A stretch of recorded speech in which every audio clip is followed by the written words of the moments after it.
a todos nós nos dirigimos.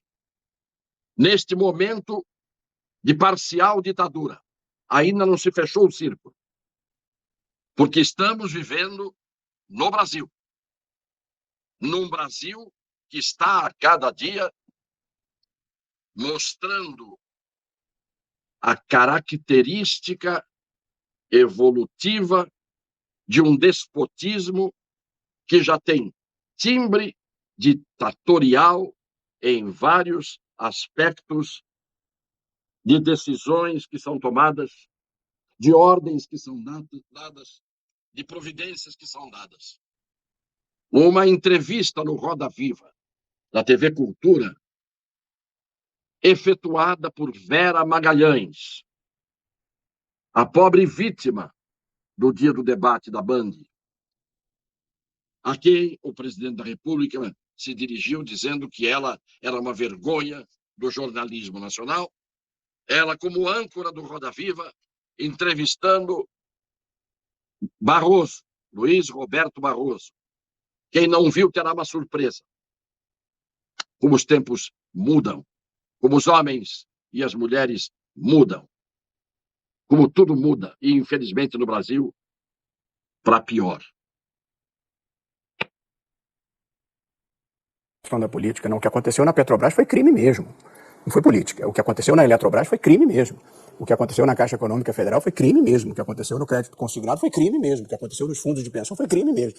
Portanto, a gente não deve criminalizar a política nem politizar o crime. Desvio de dinheiro, de gerente devolvendo 150, 180 milhões de reais, não é possível alguém achar isso natural. Isso não é política, isso é bandidagem. Portanto, houve uma quantidade impressionante de coisas erradas entranhadas na estrutura do Estado. A corrupção no Brasil foi uma criminalidade estrutural e institucionalizada e sistêmica. E eu acho que verdadeiramente a Lava Jato ajudou a desvendar isso e a mudar a cultura de impunidade no país. Eu não sou um revisionista nessa matéria, não. É claro que você pode encontrar um erro aqui, um erro ali. Agora, todos os melhores advogados criminais do país, de lupa, acho que acharam muito pouca coisa errada para você desacreditar a operação. E ela mudou o Brasil. Infelizmente, houve decisões judiciais das quais eu discordo que retardaram um pouco esse processo. Porém, a sociedade já mudou. E acho que a Operação Lava Jato ajudou a mudar a sociedade, que deixou de aceitar o inaceitável. E desenvolveu uma imensa demanda por integridade, por idealismo e por patriotismo no Brasil. Eu acho que talvez isso não tenha podido ser canalizado ainda da melhor forma, mas a verdade é que talvez a política ainda não tenha mudado. Acho que o judiciário está mudando lentamente. A iniciativa privada já mudou, o compliance passou a ser um departamento obrigatório nas empresas e a sociedade deixou de aceitar. É cada vez mais difícil hoje no Brasil um vigarista andar sossegado na rua. Os senhores acreditaram no que acabaram de ouvir? O processo da Lava Jato foi anulado, não foi? E o que disse o senhor Luiz Roberto Barroso aqui? Vimos que aconteceram muitas coisas erradas. Vimos desvio de dinheiro. Vimos gerente devolvendo dinheiro. Sabe o que é isso? Sabe ao que ele está se referindo? À prova dos autos. Como é que ele sabe que houve desvio de dinheiro? Aprovado nos autos. Como é que ele sabe, como ministro do Supremo, que houve gerente devolvendo dinheiro? Vem das devoluções e das delações. Como é que ele sabe das coisas erradas que aconteceram? Ele está dizendo o que foi a prova obtida pela Lava Jato.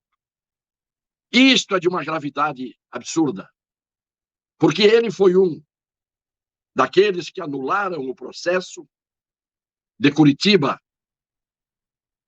e repuseram na rua réus presos no processo de Curitiba, cuja prova ele revela conhecer. Portanto, depois ele fez parte do grupo do Supremo que anulou tudo aquilo que ele acabou mostrando aqui para a dona Verinha Magalhães, o que ele viu como prova nos autos, como membro de um tribunal. Isto é um escândalo. Porque se eles sabem das provas, se eles sabem do que aconteceu, exatamente porque a produção das provas ocorreu, como é que, de repente, eles anulam tudo? Se já sabiam e foram acompanhando na época, por que não mudaram o foro naquela época para ir para o lugar que eles achavam certo e esperaram a morte do Zavascki, e esperaram a vinda do Fachin, e o Fachin veio e continuou fingindo que ninguém via nada, até que, de repente, todo mundo enxergou a nulidade. Os senhores estão entendendo aonde eu estou chegando de uma forma absolutamente jurídica, como sempre faço aqui? Então, esta fala que veio às minhas mãos hoje, do ministro Luiz Roberto Barroso, admitindo toda a prova do processo da Lava Jato, é indiscutivelmente a evidência de que todo mundo sabia dos crimes, dos autores, todo mundo sabia por que as pessoas foram presas, e justamente presas, e de repente eles implodem a Lava Jato que mudou o Brasil. Palavra dele. A Lava Jato desvendou tudo isso. Acabaram de ouvir. A Lava Jato mudou o Brasil. Confissão. Isso é uma confissão antecipada do que Barroso faria depois. Do absurdo que ele avalizaria depois. Das atitudes absolutamente inconstitucionais e ilegais que ele passou a adotar. Ele encampou esse surto de ilegalidade que existe hoje no Supremo Tribunal Federal. E a coisa chegou ao ponto de que estão tomando medidas, que é aí que eu digo, estamos vivendo um estado ditatorial, como a medida que houve no acerto, a determinação do STF, do Supremo Tribunal Federal, em relação à Secretaria de Segurança Pública do Distrito Federal, em face da solenidade, da manifestação cívica do dia 7 de setembro. Vejam a notícia de hoje. Após reunião com o Supremo Tribunal Federal, a Secretaria de Segurança Pública do Distrito Federal revelou, nesta sexta-feira, detalhes sobre como será o esquema de segurança em Brasília durante os atos de 7 de setembro. Alegando temor de uma escala de violência e uma animosidade maior, a Praça dos Três Poderes será totalmente bloqueada com snipers e equipes antibombas a postos. A maior parte da esplanada dos ministérios ficará fechada ao trânsito já a partir da próxima segunda-feira. Quem for aos locais dos atos também precisará se submeter a uma revista pessoal. O Serviço de Inteligência também acompanhará a chegada de caravanas pelas rodovias.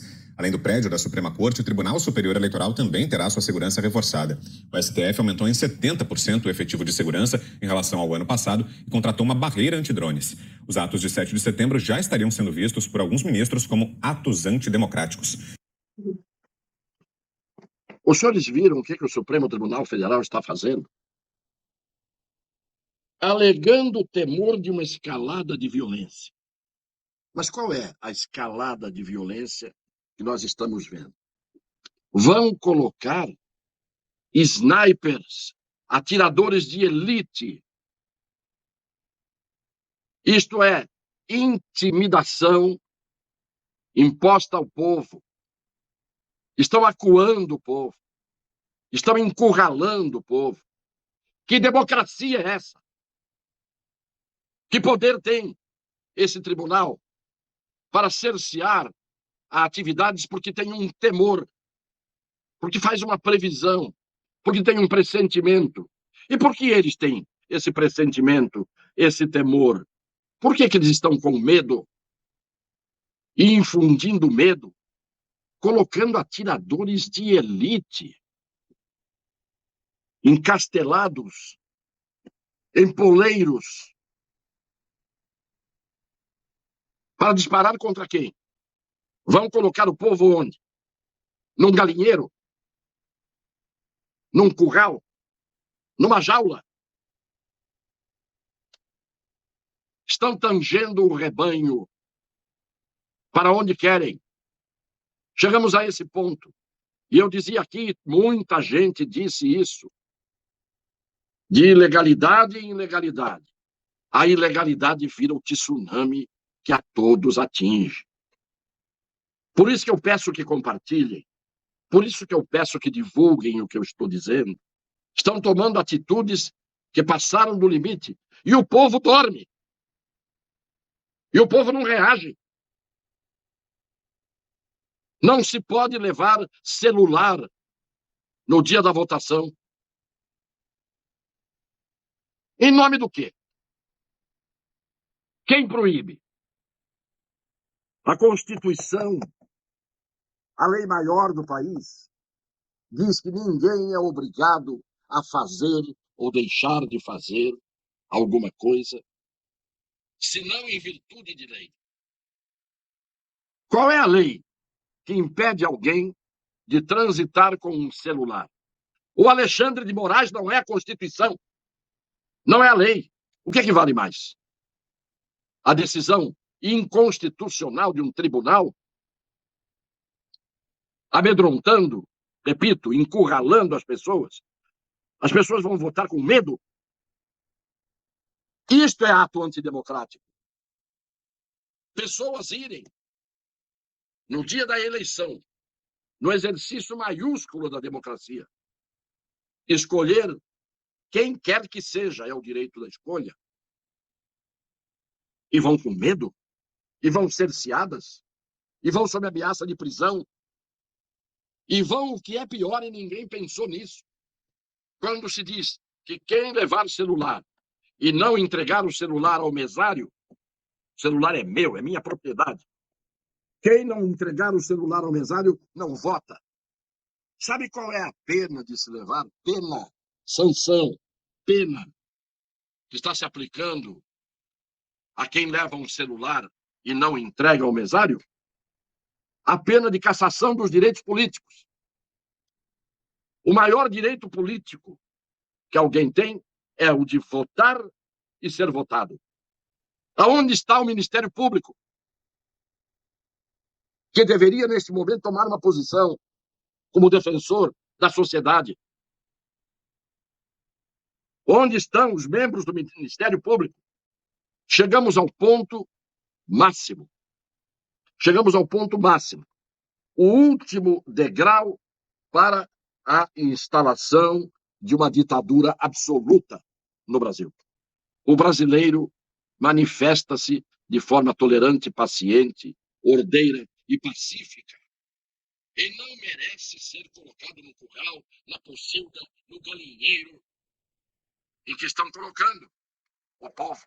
Intimidado na hora de votar, intimidado na hora de se manifestar, intimidado na hora de falar, impedido de ter seus direitos consagrados na Constituição. Quem é que está cerceando, bitolando, encurralando o povo brasileiro? A Suprema Corte. A Suprema Corte do Brasil. As coisas estão erradas. Eu já vi esse filme. Nós já vimos esse filme. Países que caíram num regime despótico já viram esse filme. Trágico filme. Quero, mais uma vez, separando agora, dizer que fazer campanha eleitoral e ser candidato requer mais coragem do que muita gente pensa. E por isso estou pedindo que as pessoas difundam o número, difundam o meu nome, aqui, meu número, como candidato a deputado estadual por São Paulo, com muita honra, 2299. Venham conosco. Multipliquem a verdade.